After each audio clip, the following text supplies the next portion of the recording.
Rafael Correa, Nicolás Maduro. A todos les une un escándalo político. Se investiga si funcionarios de sus gobiernos recibieron sobornos a cambio de conceder obras públicas. Pero ¿cómo funcionaba la trama? Varias constructoras brasileñas pagaban a políticos y ejecutivos de la empresa estatal Petrobras para conseguir obras públicas que otorgaba la compañía. El dinero de los sobornos salía de la propia Petrobras, que inflaba los contratos con las constructoras. Estas movían el dinero por empresas pantalla y cuentas en paraísos fiscales para lavar el dinero antes de que llegaran los sobornados. La trama corrupta no solo se limitó a obras públicas de Brasil, y presuntamente se utilizó para conseguir proyectos millonarios en otros 12 países de Latinoamérica.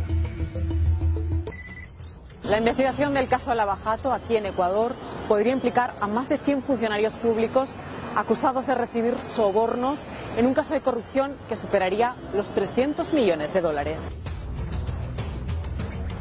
Aquí en Ecuador, este megaproyecto en el que participan 2 constructoras investigadas está bajo sospecha.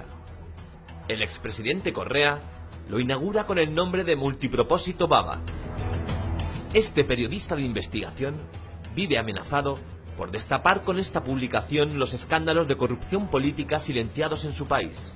Esta obra de Baba fue construida con 3 propósitos. La una era evitar inundaciones, la segunda era generar procesos de riego y la tercera generar energía eléctrica. En realidad, dentro de las prioridades nacionales de construcciones energéticas, Baba ocupaba el puesto número 14, no era esencial. Sin embargo, el Estado ecuatoriano dio paso a esa obra y se gastó 243 millones de dólares en un proyecto millonario pero insignificante. ¿Cómo se adjudicó el proyecto? Baba se le entrega a Odebrecht por un monto de 243 millones de dólares. En el año 2008, Odebrecht es expulsada del Ecuador y quien se hace cargo de esas obras son sus subcontratistas.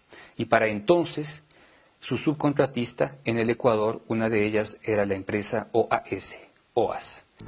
¿Qué relación tiene el hermano de Correa con OAS? Cuando Odebrecht es expulsada, ¿sí?, la obra se queda al mando de OAS con la subcontratación del hermano del presidente de la República, ¿sí? Entonces ahí existe incluso una anécdota. Se dice que cuando logró el subcontrato para Baba, quien entra manejando una hilera de camiones para iniciar el proyecto es Fabricio Correa, y él nunca lo desmintió. No entendemos cómo es que de alguna manera un proceso que costaba primero 80 millones, luego termina en 243 millones y vaya usted a saber cuál es el precio final de esa obra y si es que ya está efectivamente todos los costos finiquitados. El coste real del proyecto para el gobierno de Ecuador todavía hoy es una incógnita. Los investigadores creen que sirvió para desviar dinero para sobornos. Conseguimos uno de los contratos de la constructora OAS. Aparece una empresa de ingeniería española, DSC Workshop, con la que firma un servicio de consultoría. Le pedimos a este ingeniero que nos lo analice. Aquí hay un Estado que tiene una necesidad. Entonces, la constructora recibe este proyecto, se adjudica el contrato y va a construirlo. Para construirlo primero tiene que hacer el proyecto de detalle.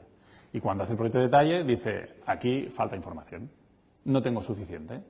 Entonces, lo que hace la constructora es buscarse una ingeniería que le resuelva estas deficiencias del contrato. Y de aquí lo que sale es que se hace un proyecto revisado y se le reclama a la propiedad. Entonces, el problema está en que el Estado, en este caso, va a tener que pagar más por todas estas cosas nuevas. Es decir, si la constructora había contratado 100 y los añadidos suman 10, pues estos 10, si los acepta el Estado, va a ser un porcentaje que se va a llevar la ingeniería y, evidentemente, estos 10 se los lleva la constructora. Ese porcentaje en el contrato aparece que es algo más del 12%, ¿no? Un 12,5%. Es un porcentaje muy bueno. O sea, en proyectos de arquitectura e ingeniería nunca se llega a estos valores, a no ser que seas un arquitecto súper reconocido. Lo que pasa es que el riesgo que tiene el contrato es muy alto.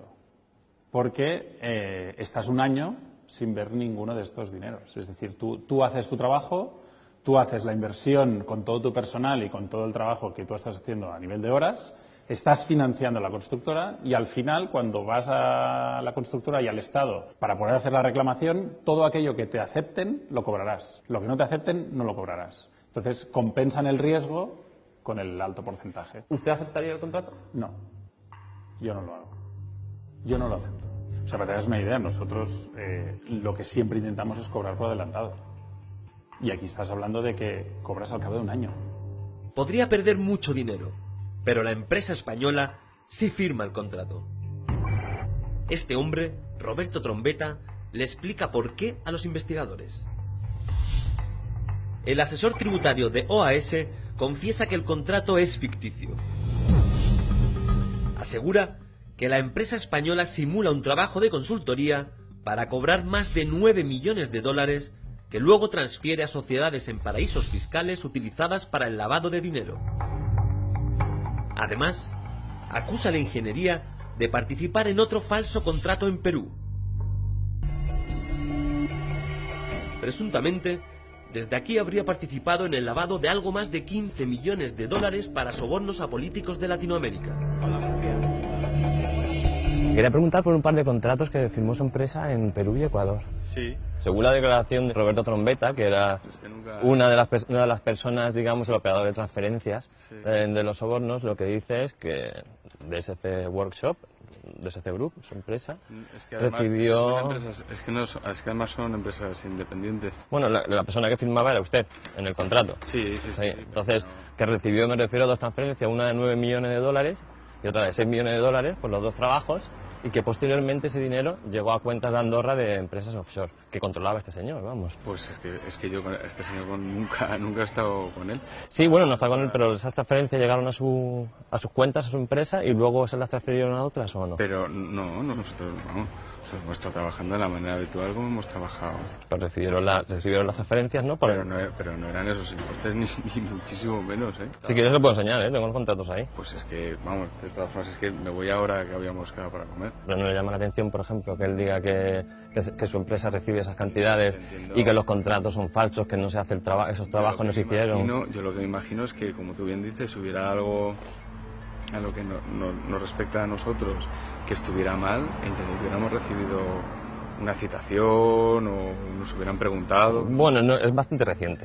O sea, que a lo mejor en el futuro viene, pero... Bueno, pues pero me refiero a que ustedes sabrán, o sea, usted me dice a mí que ustedes sí hicieron esos trabajos de esos dos contratos, ¿no? Y tienen pruebas, documentos, personas que hicieron ese trabajo y todo, ¿no? Sí, vamos, yo de hecho estuve haciendo la mayor parte del trabajo, lo estuve realizando. A lo mejor me pueden mandar pruebas, documentación, cosas de que se hizo ese trabajo, ¿no? Lo que pasa es que yo entiendo que si esto está en un contexto ya judicial, pues yo creo que ya entiendo que si hay algo que está mal hecho, lo primero entiendo que será el juez quien decida si está mal y que nos requerirá la documentación. Pero nosotros además firmamos, dentro de los contratos iba un contrato de confidencialidad, ¿sabes? O sea que hay cosas que tampoco te puedo enseñar. Sí, bueno, lo que no fuera confidencial me refiero, ¿sabes? Hay cosas que a lo mejor hay cosas que se pueden ver si el trabajo se ha hecho, porque es la clave de todo esto. Venga, muchas gracias, encantado, ¿eh? Gracias. A los fiscales de Lava Jato no les interesa ese caso. No les interesa lo que pasó en Brasil y siguen las pistas del lavado en Brasil. Si eso sucedió en Perú, en Ecuador, en Colombia, en Guatemala, en Panamá, no les importa. Entonces seguramente ese tema no ha sido investigado por nadie. La empresa española seguramente tiene razón en decir, a mí no me han dicho nada, yo no sé nada. La justicia española que puede investigar un proceso de lavado, y si es que ellos lo hacen, pues les quedaríamos muy agradecidos porque en algún momento esa información va a llegar a nosotros. Porque yo estoy totalmente seguro que esa información en el Ecuador no va a llegar nunca. Nunca. Fuera de Ecuador, la constructora Acciona es una de ellas. Se investiga la adjudicación del metro de Quito, que consigue por 1.460 millones de euros junto con la brasileña Odebrecht. Las sospechas sobre FCC se centran en el metro de Panamá. La compañía que encabeza Esther Koplovich consiguió 2 líneas del suburbano de este país también de la mano de la constructora brasileña investigada. Mientras que en el caso de Isolux, en septiembre la policía brasileña detenía a su máximo responsable en el país, por haber pagado presuntamente sobornos para conseguir contratos. Las 3 constructoras españolas niegan su implicación en el caso.